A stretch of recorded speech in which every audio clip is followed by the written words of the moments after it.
The car buying consumer is in the worst place that they've ever been in the history of the car market. And even me, as a small used car dealer who sells cars that are $5,000 and under, I'm even feeling the effects of all of this negative equity, all of these repos, all of these auto loan delinquencies that are hitting the market right now. I'm actually going to take you to a used car dealer auction and show you some of the cars that are getting repossessed right now. And in this video, I'll actually show you what a dealer pays for a repo just like this one. And I know what a lot of you are thinking. I mean, Brandon, you're a used car dealer. You sell cars that are $5,000 and under. Wouldn't having repos, lots of repos coming into the system, wouldn't that help you? Because you do buy some repos every once in a while, right? And I do buy repos, but the problem is with a lot of these repos that actually come into the system, even though I'm selling cars that are $5,000 and under, they're still so bad that we don't even want to buy them to put on our lot, or there's some kind of mechanical issue that it would cost us so much money to fix that we can't even make money on it. All right, so I want you to check this out. I'm here at an auction right now, and look at all these cars that are behind me. This whole lane right here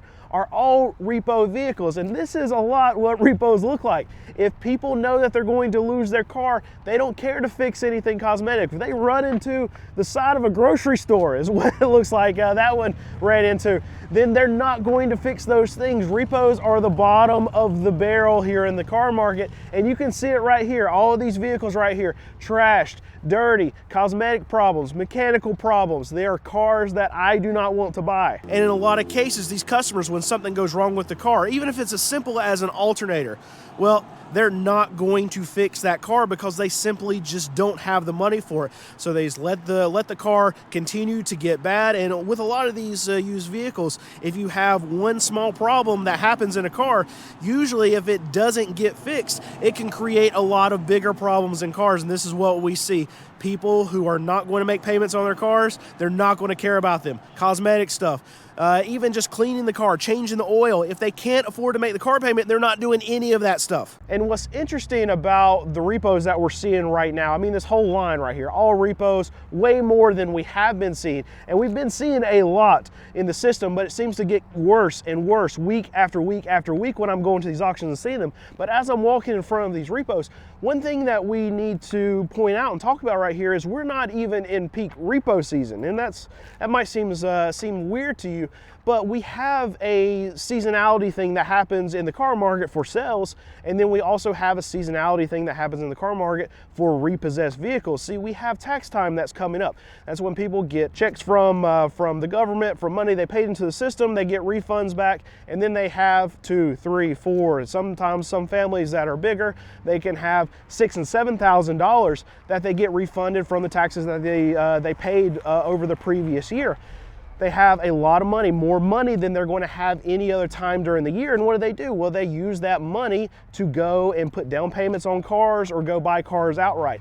This is called spring selling season. This is the Christmas for used car dealers. Just like myself, I don't do buy here, pay here. I don't finance cars, but I sell cars that are $5,000 and under for cash. We sell out, but there are other car dealers that do write their own notes. They do take on loans for a lot of these customers, and it's just like this line of cars right here where a customer will go and put $1,000, $1,500 down that they're going to have from their tax refunds, and they'll get in that car that they think that they can make the monthly payments on. That's spring selling season, all well and good for car dealers. Lots of transactions happen during that time, but we have the winter after that comes from all of these people who got into cars that they thought that they could actually afford. Well, all that tax money, it goes really quickly. And what happens after that? Well, they start defaulting on their loans. And as a small used car dealer who sells cars that are $5,000 and under, all these repos can even affect me. Now, I don't finance any of my vehicles. I sell everything for cash. But when you have the situation when people are defaulting on their loans and there's a high rate of delinquencies and the banks are getting hit, well, what that can do is actually take a lot of the credit out of the system that's available. Banks have to start tightening up, and then dealerships have to turn away customers. If you have lots of negative equity that's coming into the system, if you have lots of defaults, repos that are being attached to a lot of these consumers, then they can't get these brand new car loans for a lot of these vehicles. And what does that mean then? Well, they're cars that they're currently driving right now that they want to trade in, they want to get out of and get into that newer, nicer, either more expensive used vehicle or a brand new car. Well, now they're not able to go and buy that. So if they're not able to do that, then these trade-ins, all these cars that are behind me, for a most part, I would say 90 to 95% of these cars, they were all car trade-ins. They cars that customers didn't want anymore. They wanted to trade up. They took them to a dealer and they traded them in, and then those cars wind up at auction, and this is how I buy all of my cars that are sitting out here behind me. But if credit tightens up, if transactions aren't able to happen here in the car market, there are fewer vehicles that can make their way to the auctions, and it makes my job a lot harder in two ways. One, it can keep used car prices stubbornly high, because if we take the amount of vehicles going to auction, if that comes down, supply comes down, still same amount of dealers fighting for the same amount of inventory, then that means that that prices are going to stay up because the supply stays down. And then second part, quality is going to go down because people are getting tighter, things are more expensive. They're not going to trade in their good running cars. They're only going to trade in when they absolutely have to. And as credit gets tighter and velocity of money is not able to move through the system here in the car market, it just makes it to where any good quality cars that are coming through the system, they're going to go for crazy high prices, and the amount of them is going to go way down. That makes it very hard for me as a used car dealer. I have to sift through a lot of junk, a lot of repos, a lot of trade-ins that people didn't want. They're not trading in just because they wanted to. They're trading in because they have to. That makes my job very, very, very hard. All right, so now I'll actually show you what a repo looks like, and I'll show you it going through the auction and show you what a dealer is going to pay for it. So we'll check this one out. It's a 2015 Chrysler 200, and it's got 179,000 miles on it. And the reason why I know all these vehicles are repos is because they come from a big buy here, pay here dealer. This is a dealer that you see, like, they have the $9.95 down on the side of the highway, and then customers will go put that money down, and then they'll make payments every week or 2 weeks at that dealership. Someone like this, they put that money down and then they didn't continue to make their payments. So let's go through this car and show you what this repo looks like. First thing I can point out, it's going to be cosmetic damage. It's very rare that I see any repo that doesn't have problems just like this. Seats being stained just like that one, gross. It means usually the front is oh yeah, there we go. Nasty. These are the kind of cars that I don't even want to sit in. I don't want to put my hand on. If I do touch accidentally on the inside of these cars, we have to use heavy hand sanitation. But anyway, we'll go inside, we'll check out and see what this car actually brings. Being a repo, it should be less than what you would imagine that a normal trade-in would bring. And just to keep you up again, it's 2015, it's got 179,000 miles. All right, here's that repo. It's that Chrysler 200, trying to start at $7,900. No way. Drop it down to $4,000, still no bids. I think it'll start out like $1,000. Try to drop down to $3,000, still no bids. Drop down $2,000, still no bids. All the way down to $500. We got a bid now, $500. Up to 6, up to 7, up to 8, up to 9. It's rolling out, we're still bidding on it. We got 900, we got 900. Got 10, got 1,100, got 1,200, got 1,300, got 1,400. All right, it's already rolled out, it's gone, but we're still bidding on it. He's got 1,500, he's got 1,500. He's asking for 8 more bids. Got 1,500, put it on a phone call, put it on the if bid. And for those of you that don't know, on that repo right there, it was sold on a phone call on an if bid. What that means is that the seller had a higher reserve than what the car actually brought. That car only brought, what, $1,500, $1,600, whatever it was in lane.